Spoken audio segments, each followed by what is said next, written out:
What's going on, guys? Scar coming at you with another Magic the Gathering video. In today's video, we dive into some budget decks that I kind of came up with since M21 has launched. These are some decks they may have seen similar decks being built. This is my budget spin on these decks. I believe each one of these decks doesn't contain any more than 6 wild cards. I've been playtesting some of these decks, kind of making tweaks here and there. And I will probably eventually make videos on all these decks. I have included at least one of these decks already before this video is made a budget video or two. So if you guys want to watch those will be linked in the video description as I go over those decks. But this is just a general list of the decks that I kind of came up with budget wise. I kind of use a couple different effects that we kind of gained with M21, as well as kind of rebuilding on some other ideas that were already in the format prior to M21 being launched. But enough of that being said, guys, let's dive into the decks, kind of break them all down piece by piece, kind of seeing what pieces we need. Also, other side note, we are in kind of the tail end of the summer.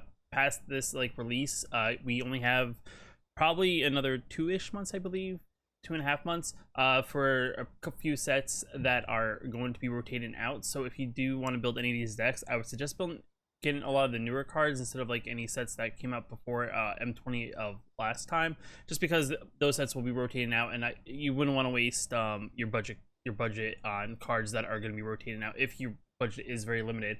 But like I said, guys, these decks are very free to play, very new player friendly, just because they don't need a lot of wild cards, especially the rare and mythic ones to play. I don't even know if any of the decks contain mythic ones, but if they do, it's very limited. I don't think any of those, if that's the case, I think I only played a maximum of 2 when it came to mythics, and usually a set of something if it's a particular card that makes the decks work. But like I said, enough of that. Let's dive into the decks. Let's break it down. If you like this video, hit that like button. If you want to know when I post more videos, hit that subscribe button, and let's dive in. Alright, so this one we have a mono white aggro deck that I kind of threw together. Just a lot of cheap common mono white cards. The goal here is just to kind of get a little bit wide on your opponent and try to do as much damage as possible as quickly as possible. And a lot of the creatures cost 3 or less. We take advantage of things like Glorious Anthem and Heraldic Banner to pump up our creatures. It's a little different take on the white enchantment deck, as this is more creature based and we're trying to get as many creatures on the battlefield and just pump them up with Heraldic Banner. But overall the deck is fairly cheap to put together. It doesn't unfortunately allow us to play Loris if that's something you're looking for, but if you want to drop the Glorious Anthems and Heraldic Banners and maybe play Loris, you'd have to replace those cards with something else. But overall, the deck only contains the 4 Glorious Anthems as the rares in the deck. Everything else is common and uncommon, but we'll kind of break down each one, kind of, just give you a rundown of what each do. So I'll say Light's Bounty kind of protects anything that we don't want to be targeted by a spell or something that our opponent wants to cast on a target creature or enchantment we control. So this is good to give something that's maybe a little bit bigger protection so it doesn't die. It's a very solid card and has Lifegain, so it's very solid there. Fairy Godmother is another solid card. It's a 1/1 with flyer, but it has the ability, because it's an adventure card as well, that you can cast a 2-cost spell that gives one of our creatures +2/+1 and fly until end of turn. Maybe just do that little bit extra damage and get over something like as a wall or something like that if we really want to get in damage onto our opponent. But as one is another interesting card, as it is a 1-cost spell that allows us to give target human +1/+1 indestructible and target non-human +1/+1 indestructible until end of turn. It's a very good spell, especially if your opponent's going to board wipe, or maybe we want to just push in some damage and our opponent's going to block, and we just know that we want to not lose our creatures in the process of them blocking. So this is a good card to prevent that from happening. As well as, like I said, good to prevent our creatures from dying, especially if they have a board wipe or something like that as well. Healer's Hawk is another card that is a good 1-drop that we've seen. This is one of those cards that will be rotating out, so if you don't have Healer's Hawks already, I would suggest maybe crafting these last if you don't have them.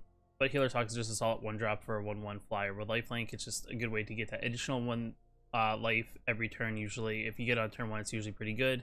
It allows just you to build up your life title, so that hopefully you can kind of slow down the game and kind of get more at your pace if your opponent's playing something more aggressive.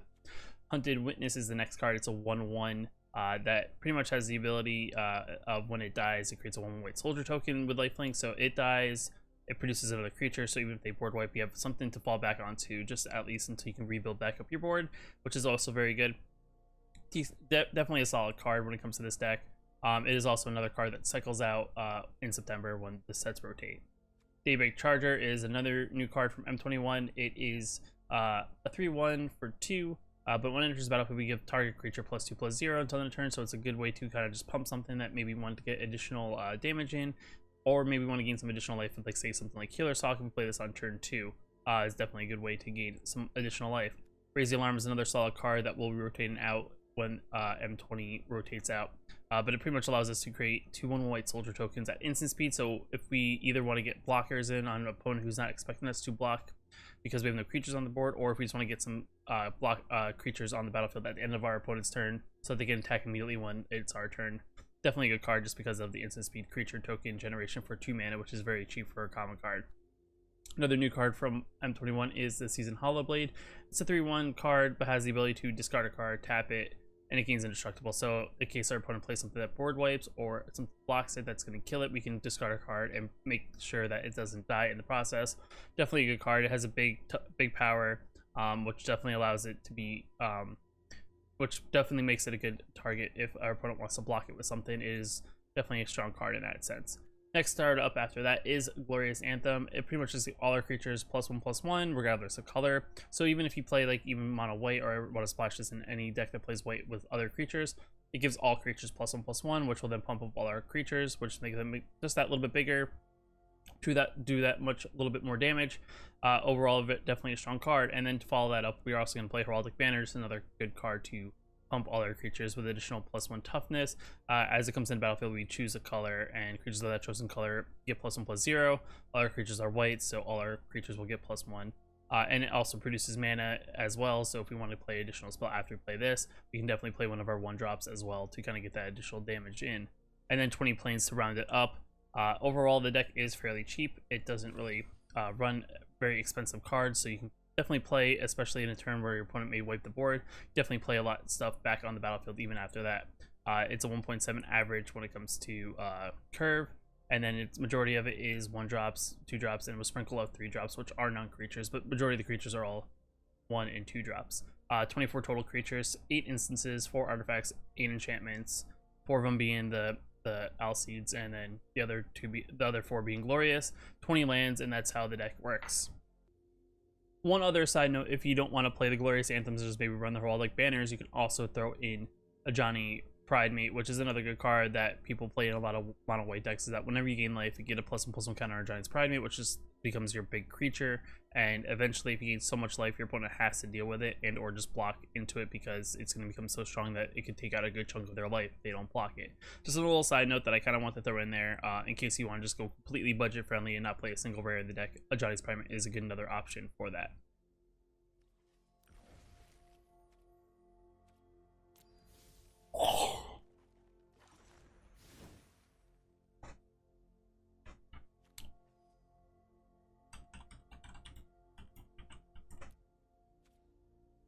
So the next deck up is a budget version of the Selesnya counters deck that you may have been seeing in the meta if you have been playing Magic the Gathering. It's pretty much the goal of this deck is to play one of the new cards from the set, which is the Conclave Mentor, which when we get +1/+1 counters on a creature we control, we put that many +1/+1 counters additional on top of that instead. And then whenever it dies, we gain life equal to its power. But the good ability here is the fact that we get +1/+1 counters on our creatures. We get an additional +1/+1 counter equal to how many counters we've gotten onto it. So it's definitely a good card. And a lot of stuff we're playing in here is just to pump up our things with counters and or proliferate, which is definitely a good effect. Overall, the curve here, I think we only play 4 total wild cards that are rare. Splitting them in between 2 different rare cards, but some of them are the new cards and some of them are a couple older cards. So if you don't want to get the older cards, you can always get the newer cards as another side note. So to start it off, we're going to play Light's Hope, which is a card here which kind of gives us some utility depending on what we're playing. We can gain 4 life if we're playing something super aggressive.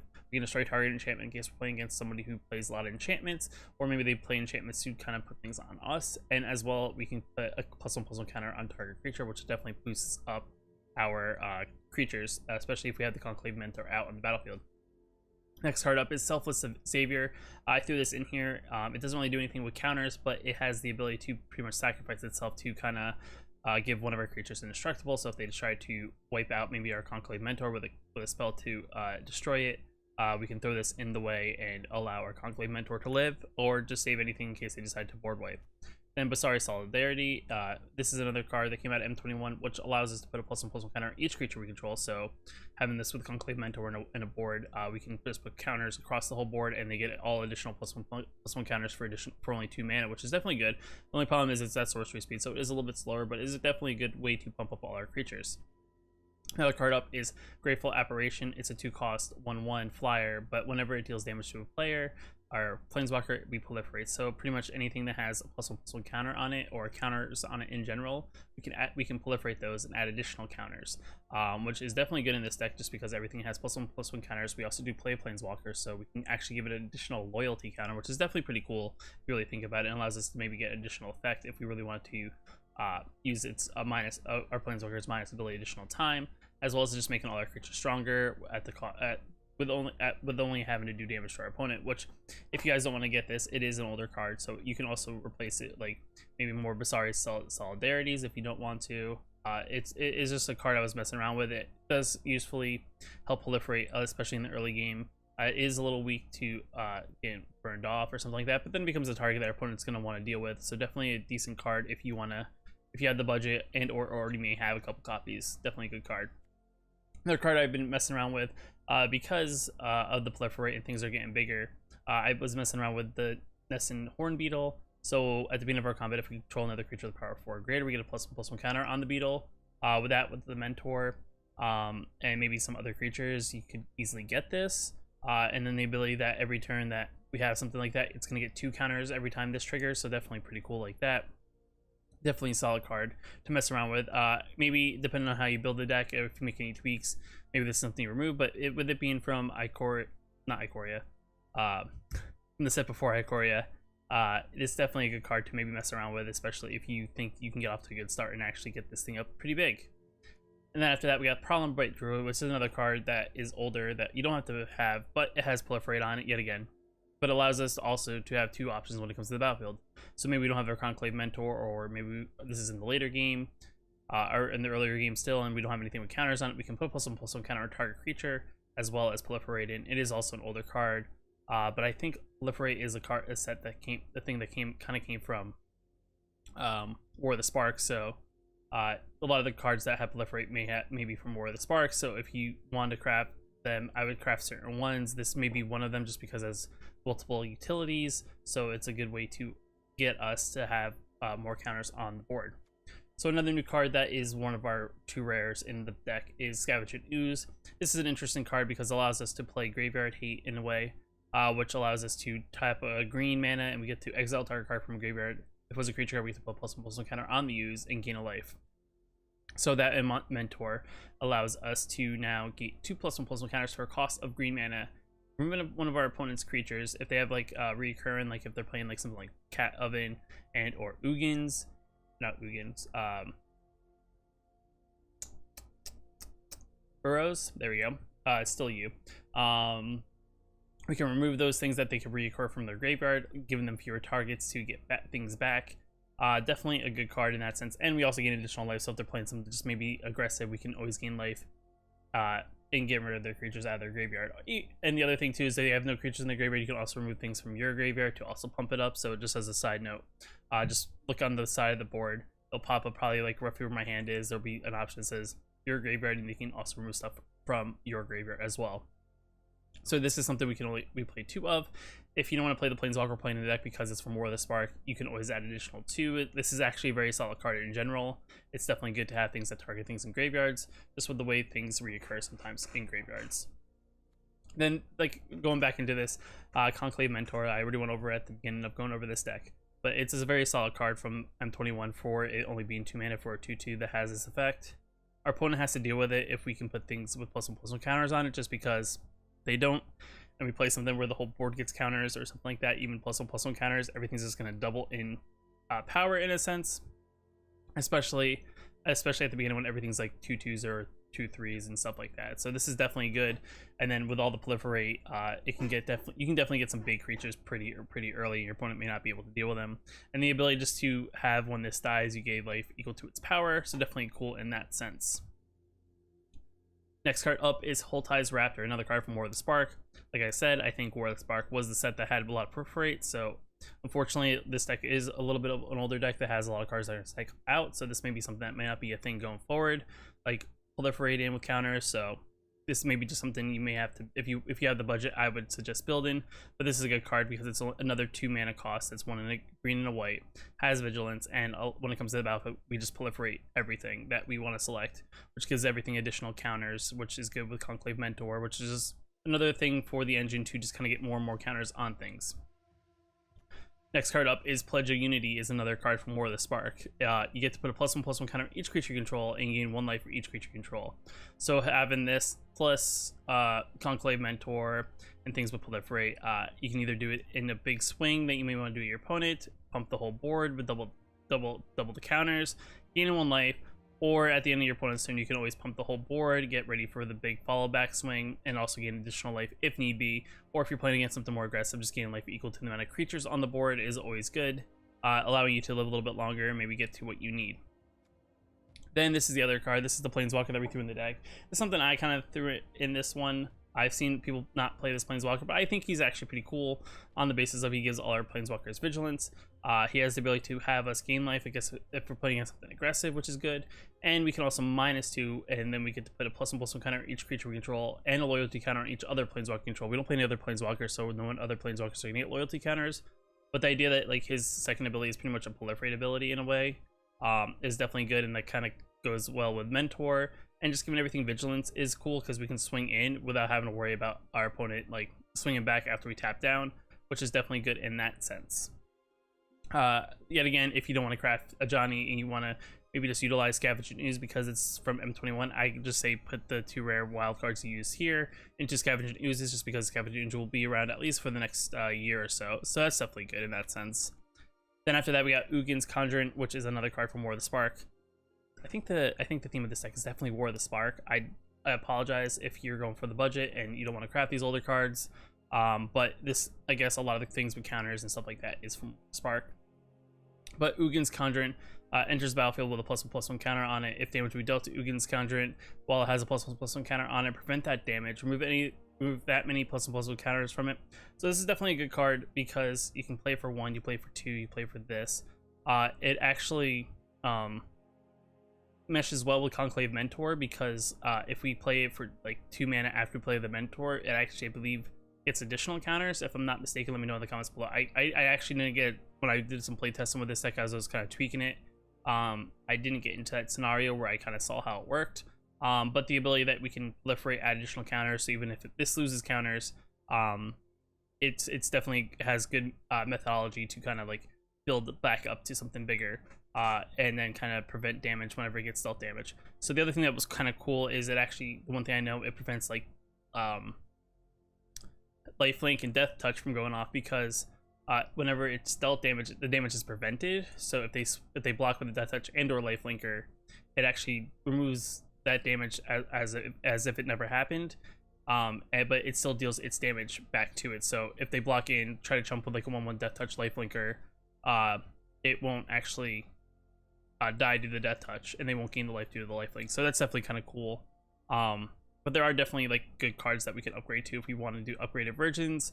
I may do those at the end of the video. I haven't actually figured this out, so as I'm going over this, if at the end of the video there may be upgrades to all the decks I go over in today's video. And then followed up, we have 8 Plains, 8 Forests, and 4 Blossom Sands. Maybe the mana needs some playing around with. I did run into a couple mana issues, but the overall cost of the deck is fairly low. In some games, I didn't have any issues with mana. In other games, I had maybe like I was dry on mana a turn or 2. But overall, if you can kind of get going early, the mana doesn't really become an issue. And the curve is fairly consistent. It is a 1.8. I know I'm in the way. I do apologize. We have a lot of 2 drops, a few 1 drops, and just kind of a couple of the scattered of the 3 and 4 drops. But overall, we have 28 creatures, 8 instances, 2 sorceries, 2 planeswalkers, and 20 lands. If you want to mess around, I would probably suggest maybe getting rid of... You can always get rid of something like Grateful Apparition and adding in, you know, additional 2 lands. I would suggest probably just, you know, you don't probably need a lot of lands. I've saved 22, 24 lands tops. It is more of an aggro deck, so you don't want to really draw lands. You just want to draw threats on the board. So I would say here is probably decent, or you can always just play what I had and have, you know, 20 lands. And I would mess around with the mana total based on how your games go, so that's something I would just throw out there. Alright, so the next deck up is a deck that you may have seen many versions of. I've seen a few versions of this deck on YouTube already, but this is my budget version of the deck. It is an Orzhov Lifegain deck that revolves around Vito, a card that came from M21, and what Vito does is whenever you gain life, target opponent loses that much life, so you benefit from your opponent doesn't, you benefit from the fact that you gain life, and you do damage to your opponent regardless of if the damage was dealt on your combat and or on the return combat when they swing back in, especially with the fact that a lot of the things in the deck do have life gain, and it's definitely good to kind of like combat your opponent's creatures by gaining life back as well as do damage to them in general. So overall, the deck is pretty straightforward on what we do play. We play a lot of things that utilize the ability to gain life. So we start off with All Saints Bounty, which protects any of our things that we want by sacrificing it and pretty much giving protection from that particular thing. Definitely, and it also has lifelink. So if we have the ability to swing back in, especially in the early game, we can gain some life, as well as swinging in maybe in the later game to just get additional life gain trigger for any of our other creatures and or the Vito. Then we got Archfiend Vessel, which is another card from M21. This is a card that I've been messing around with how many I want in the deck. It is also 1/1, but its ability is actually a benefit. If it's in the graveyard and you return it from the battlefield to the field, it actually gets exiled and you create a 5/5 black token creature with flying. So it's definitely a good thing if you return it back from the graveyard. Overall, it's an okay 1-drop 1/1er. It's not like the best, so that's why I only have it at 2, but if you want to mess around, maybe put 4 in. We do have ways to recur it. We only have 4 cards to recur it, but we have a way to recur it from the graveyard if it does die, but it's something that you could mess around with.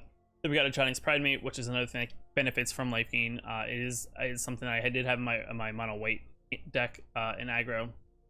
Definitely something that can benefit from you gaining a lot of life. And there's no downside to it really than it gaining a lot. If you're playing a late game deck, you might as well throw it in there if you're playing white, just because it's a good card and gets out of hand if your opponent can't deal with it. It does get targeted by a few things that target things with less than 3 or less convert mana cost, like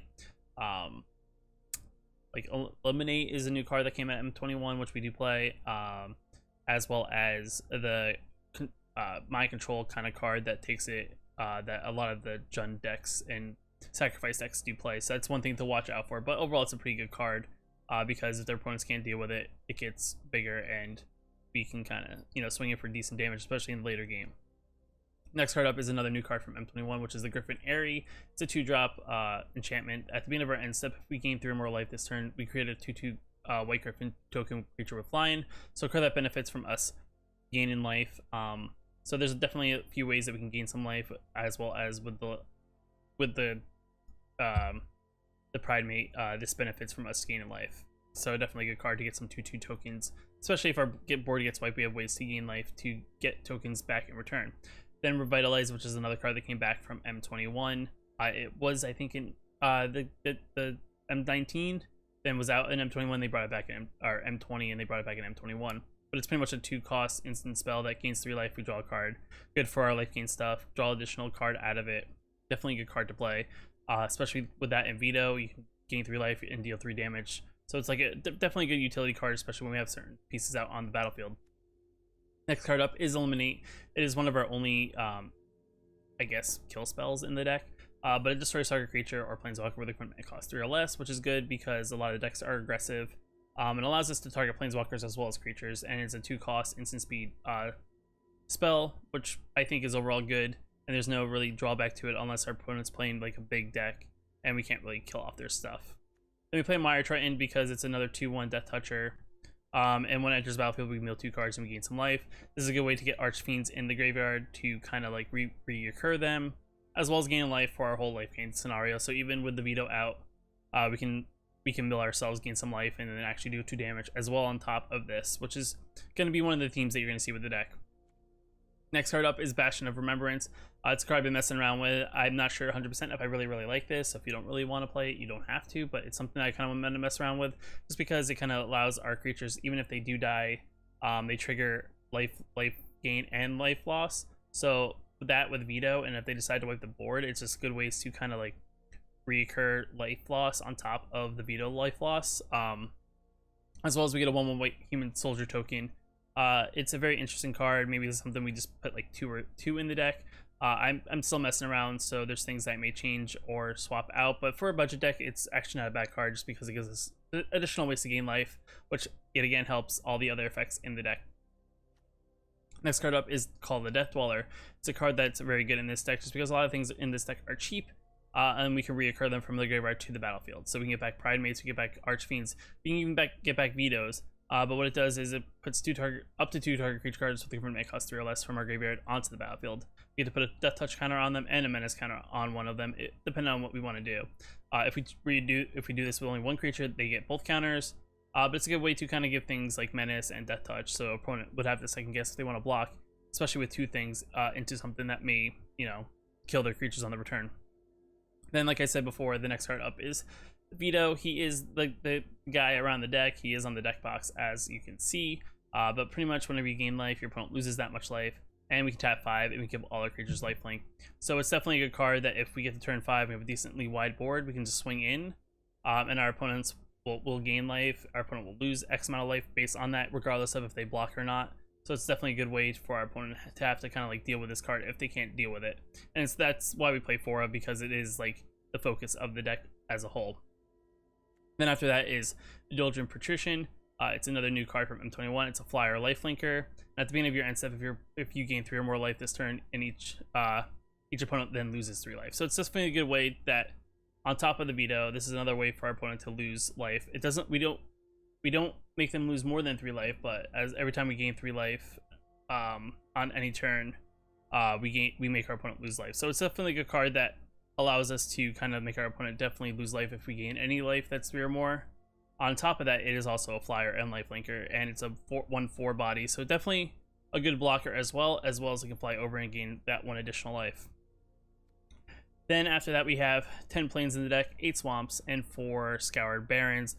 Don't ask me, I guess this is how I own them. I guess I don't know. There's 1 of the other and 3 of the other. Doesn't really matter, but overall the deck is yet again a fairly cheap deck, in the sense that it doesn't cost too much. I really got to get better at this. But overall, the curve is pretty straightforward. We play 6 1-drops, 16 2-drops, and 16 3-drops for 22 lands, 22 creatures, 4 instances, 4 sorceries, and 12 enchantments. If you think that you're running against a lot of things that are very aggressive and you want things to target it, I would say maybe turn down a few things. Maybe, turn down a couple bastions and maybe put in a couple more eliminates if you need more creature removal. That's something you can do, but mess around with the deck based on how your games go, and then maybe just make a couple tweaks or maybe add things that you think will also good well for Lifegain. Another thing that when it comes to messing around with the mana, I would suggest maybe getting rid of these lands and putting it into the shock lands at first, definitely to speed up the game, because the one problem with tap lands is that you kind of slow yourself down, especially if you draw them in the early game. Being able to play a turn 1, turn 2, and turn 3 like on curve is actually pretty important, especially if you want to be aggressive and get into your opponent's life total on top of them kind of losing life and gaining life and all that stuff. So definitely something that I would suggest working on at first, and then figuring out what cards you like and what cards you don't like when it comes to the overall theme of the deck. Alright, so the next deck up is another deck that's a little fun deck that I think you may have seen also other versions. I don't know if I made a video on this back in Ikoria when that launched, but this is kind of like a deck that I think I've been floating around with. But with M21, they brought back a thing called Prowess, and that's with the Stormwing entity. So what Prowess is whenever a non-creature, whenever you cast a non-creature spell, this creature gets +1/+1 until end of turn. This deck plays a bunch of spells and a couple creatures, which is definitely good. But pretty much the goal of this deck is it plays a lot of non-creature spells for us to be able to pump up our creatures in the deck so we do more damage to our opponent's face. Overall, the budget's pretty straightforward yet again. We play a lot of low drops. Nothing in the deck costs more than 3.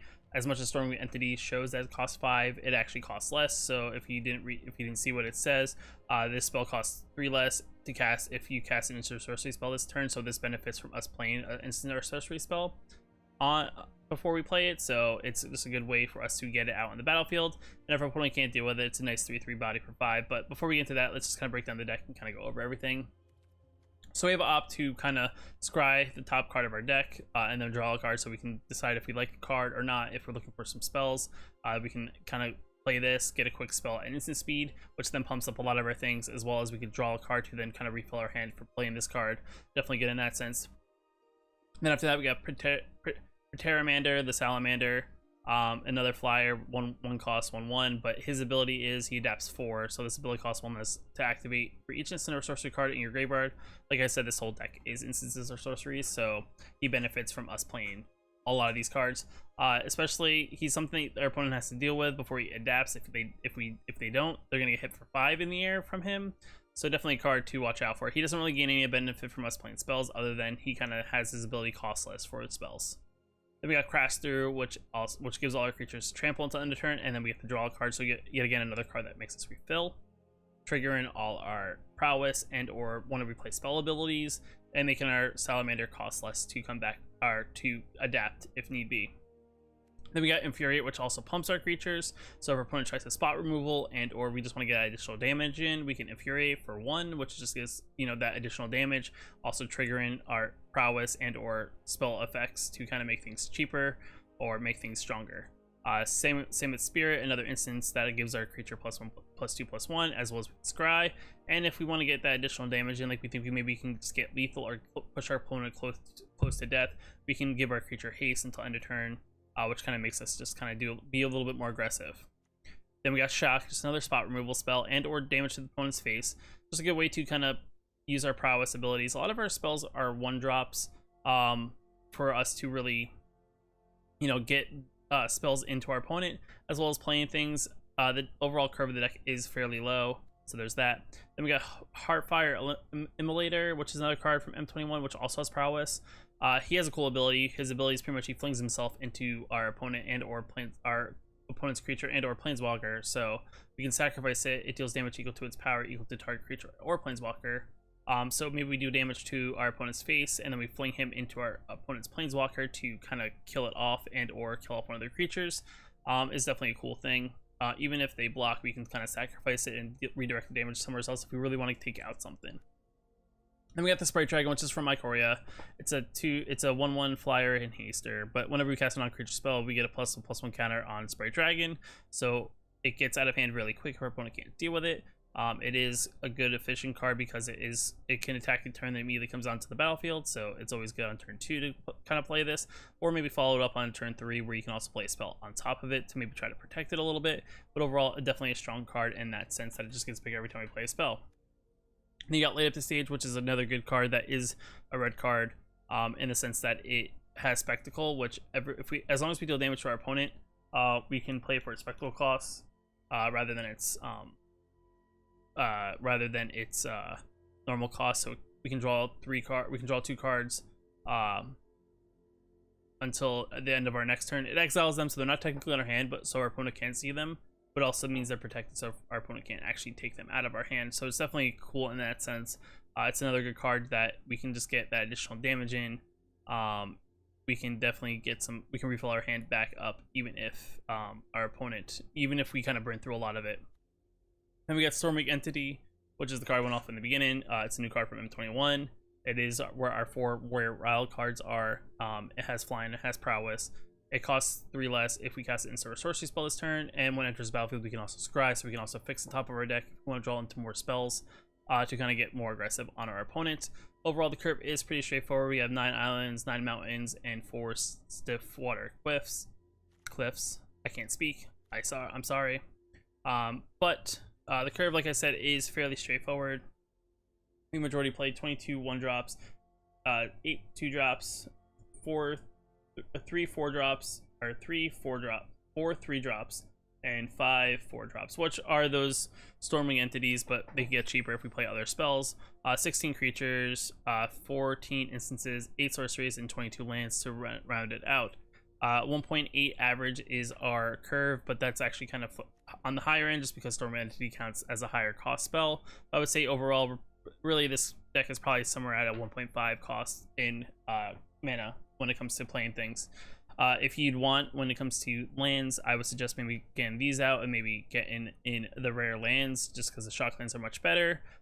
Playing lands that come into play tapped, like I said in the previous decks that have tapped lands, just plays your deck a little bit slower. I have these in here because you gain the life better than the guild gates. I think that's why these are better. But overall, the deck is pretty straightforward. The goal is to just be aggressive, play a bunch of sorceries and spells as you attack with your creatures, and try to bring your opponent's face and, end the game there. There are a few other things that you can also do. You can also replace these in with more rares if you don't like certain things. There's some things that reoccur, certain things from your graveyard. Another cool card is, if you want, you can always play Chandra, the one from M21, or M20, I think. You play something like this Chandra, which pretty much allows you to cast instant or sorcery spell with converted mana cost 3 or less from your graveyard. So it allows you to recur additional spell, which is also a non-creature spell. There's definitely other cards you can play in the deck if you want to make the deck better. But overall, this is the deck on the budget end. It is, like I said, it's only 4 wild cards if this is something you want to play. All right, and the deck here is a deck that I feel like I do a deck tech or breakdown of in every single time a set's released, but this is something that's just a very good deck for what it is. And there's certain cards that will be leaving in September that if you don't already own them, this is kind of like a farewell for the deck overall. But this is definitely a good deck. It's definitely an aggressive deck. It definitely is one of the decks I've seen kind of skyrocket you up in rank. I personally have done it for a good solid rank month, but it is the Azorius Flyers budget style deck. So it plays Fairy Godmothers, which is a 1-drop 1/1, has the ability to pump anything, give it flying, but everything the deck has flying, but has a pump and a flyer. Killer's Hawk because it's a cheap flyer. Loyal Pegasus because it's a flyer, but the only downfall is it can't attack or block alone. But it's a solid 1-drop for a 2/1. Fairy Miscreant is another good 1-drop flyer. It has enters the battlefield. If you control another card named Fairy Miscreant, we draw a card. So if we have additional Fairy Miscreants on the board, we get some card draw out of it, which is definitely good. Spectral Sailor for the Flash Flyer spell, so we can play at the end of our opponent's turn. We can also tap 4 to draw a card to refill back our hand. Angelic Ascension is a new card from Ikoria M21 that allows us to exile target creature or planeswalker. Its controller creates a 4/4 white angel token with flying, which the cool thing is, if there's something like on the deck, let's just like on the battlefield that you want to kind of like transform, you can take like a Loyal Pegasus and transform it into a 4/4, get rid of maybe a weak Fairy Godmother if you think you can get lethal in or something. It's definitely a cool thing that you can do some combo tricks like that, as well as it's a good spot removal in case there's something that your opponent really has that you really can't deal with the deck. But there's ways to be aggressive about it. We only play 2 of for it, but definitely something that to maybe think about if you want to cast on something you have. Rally the Wings is the card that makes this deck really amazing because it untaps all our creatures. Our creatures get +2/+2, and all our creatures are flying, so the flying part is not a big deal, and we can kind of do a big finishing move and or swing in, do some damage, and then we can always untap our creatures so that on the receiving end we can always block, or even untap our creatures and block and kind of like catch our opponent off guard if we want to use this as a defensive ability. But really, Rally the Wings is like a good finisher. Lofty Denial is another new card from M21. It's a counter spell for fly-in decks in a way, because our counter target spell unless control pays 1. But if you control a creature with flying that counter that spell unless our control pays 4, it's a 2-cost counter spell and because our whole deck plays flyers, as long as we have flyers on the board, it's a good way to pretty much make our opponent in the early game definitely have to think about paying that 4 mana if they want to stop us from, if they want to play their spell that they're going to play. Next card up is Watcher of the Spheres, another new card from M21. It's a flyer. Creatures spells with flying that we cast cost 1 less to cast, so all our flyers become cheaper. So everything becomes pretty much a 1-drop, and or any of our bigger things become 2-drops in that sense. And then whenever another creature with flying enters the battlefield under our control, it gets +1/+1 to end a turn. So it's another cool card that interacts with us playing more creatures. With it making things cheaper, we can play more creatures. Definitely filling up that board pretty good. Next card up is Empyrean Eagle. It's a card from M21 that is in every Azorius Flyers deck because it's like the bird lord, which gives all our other creatures a flying, +1/+1. Also has flying himself. It's a good way to kind of make our overall board bigger. So that is one thing that we will lose when it rotates out. But there's other things I think we could throw in the deck to kind of pump up the board, or up our creatures. But Empyrean Eagle is a solid flyer bird thing that definitely is good for the Flyers deck. Next card up is Jubilant Skybounder. It's another 3-cost flyer. It's a flying creature, 2/2. Creatures you control have flying. Spells your opponent's cast to target creature costs 2 more to cast. So our opponents want to try to get rid of something by spot removal. they'll have to pay additional 2 mana. It doesn't count for board wipes, so they can play normal mana. But if they want to if they want to interact with anything directly, they'll have to pay 2 additional to cast that spell. Definitely a good thing to prevent our opponent from spot removal. So definitely something to look out for. And then overall, the mana base is pretty straightforward: 8 plains, 8 islands, 3 and then 4 tranquil coves. Yet again, I don't know. Maybe this is how I own the tranquil coves. I don't really know.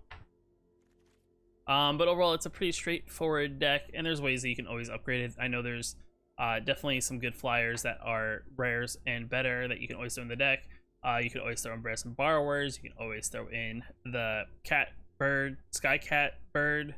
And there's certain things that you may want to get rid of in order to put that. Maybe you want to get more aggressive. Maybe you want to get rid of the angelic extensions. Maybe you want to get rid of fairy miscreants, things like that. Definitely ways you can definitely tweak the deck if you want to add in the rares. Also, I would suggest as well to make the deck faster, replacing these with the rare lands just so that they come into play untapped, as we have ways to gain the life back, so it's not the biggest of deals even if we shock ourselves. But this is overall the budget version, and we're only playing 4 total. Not even 4 rares. This is literally playing 0 rares if you want to go 0 rare budget friendly build. Alright, and these 2 decks are more of bonus decks that I already made videos on, so if you made it this far, I do appreciate you guys making it this far in the video. But the first one up is the Boros Transmogrify deck, which is a pretty cool deck that I enjoyed playing. It's kind of fun in the sense that the goal of the deck is to make a bunch of tokens and then use Transmogrify to sneak in an end raise Forerunner to just deal additional damage. So pretty much the deck is straightforward, that we're just playing spells like Stator's Cunning that creates a 1/1 token, Angelic Ascension that which exiles target creature or planeswalker its controller, creates a 4 flyer, so we can take one of our creatures and make it bigger. Raise the Alarm to get some instant speed, Forward Presence, Forbidden Friendship, but yet again to create 2 tokens for 2, Omen of the Sun to gain some life and also create more tokens, Rally of the Throne, another card that creates tokens, as well as if we pay 3 mana, we gain 1 life for each creature we control, so just in case we're playing against something aggressive. Tibalt, another good card to pretty much prevent our opponents from gaining life, as well as creating tokens. Goblin Wizardry, another card from M21, create 2 1/1 Goblin Wizards, creature tokens with Prowess, so these cards get bigger every time we cast a non-creature spell, which is everything in the deck. Transmogrify is the card that pretty much exiles target creature. It lets us cheat an End Raid Forerunner, which is something we only play 2 of. Maybe something you may want to bump up and maybe make something a little bit less in the deck. Maybe get rid of one Angelic Ascension, maybe 1 Tibalt, and put more End Raid Forerunners, because the goal here is that we're going to make sure we hit them in the sense that it gives all our creatures +2/+2 and Vigilance and Trample down in turn, so pretty much makes all these little 1/1s into 2/2 Tramplers with Vigilance, and our opponent then has to deal with them, especially if we play this on turn 4 and we had a very good curve. We can definitely sneak in some damage. This has 9 plains, 11 mountains, and 4 sacred foundries. This one has a budget of 6 rares, so if you want to make the deck, it is 6 rares at this current version. If you want to maybe play the tap lands and maybe add additional End Raid Forerunners, that's something you can do. Just another side note, this is a card that does cycle out, so if you don't have these, you maybe want to go with the end that only has 2 of them, so you're not really wasting wild cards, because these will rotate out in September. Alright, and then the last deck up is another deck I made a video on, which is the Boros Dog budget deck that I kind of made up last week or so. Pretty much it plays Selfless Savior, which is a 1-cost dog that you've seen other videos that have splash white, pretty much gives anything indestructible in a turn. Shock for some spot removal. Alpine Watchdog because it's 2/2 Vigilance. Dog for 2. Pack Leader because it's our Dog Lord, which gives other dogs +1/+1, and whenever it attacks, it prevents combat damage that would be dealt to dogs we control this turn, including itself. So definitely a good way to pretty much, they have to spot removal it, they can't really block it and kill it that way. Igneous Cur is another solid 2-cost 1/2, has the ability to be pumped up. Also, the reason why I play Alpine Watchdog and Igneous Cur is because we can search for them for the Alpine. Houndmaster, Scorching Dragonfire, just for more spot removal. Underworld Rage Hound because it has escape, so we can always recur it back from the graveyard, as well as it's just a decently 3/1 body, so with this Impact Leader, it can just swing it for 4 damage, or 4 damage a turn, and our opponents just have to deal with it. Alpine Houndmaster, another card that pretty much allows us to refill our hand back when we play it, and then whenever he attacks, it gets +X/+0, where X is the number of other attacking creatures. A lot of things in the deck are cheap, so there's that. It can definitely get a pretty big. Banishing Light for some spot removal, in the sense that we can exile something, so our opponents can't remove it from the battlefield unless they remove this. Glorious Anthem to pump all our board. Bolt Hound because it pretty much gives all Whenever it attacks, other creatures we control get +1/+0, excuse me, until end of turn, and has haste, so the turn it comes into play, we can kind of just swing in, get wide, and maybe finish off our opponent or get him really, really low. 9 plains, 9 mountains, 2 Boros skill gates, and 4 windscarred crags. Overall, these are things that you maybe want to upgrade. I would probably get rid of some guild gates, keep some scarred crags, put in the sacred foundries, maybe some fabled passages to filter out the mana. But overall, this is a decently good budget deck. Comes in at, I think, only 6 total rares, just for 2 for the glorious anthems and 4 for the pack leaders. Definitely a good deck that only really utilizes cards from a lot of the new sets. So this is something that if you want to play and not spend anything on old cards, this is definitely a good deck to start out with, and it's cool dog tribal. So if you like dogs, this may be something you just want to play because dogs are cool. All right, and wrapping up this video, guys, I didn't want to go too long. I know I've already spent like almost I feel like almost an hour going over all these decks. Let me know in the comments below what you think is the coolest deck out of all these budget decks. If there's any ones that you do already play, if you play any of the versions of my decks in some sort of other way, let me know down in the comments below. If you like this video, guys, hit that like button. If you want to know I post more videos, hit the subscribe button, and I will catch you in the next video.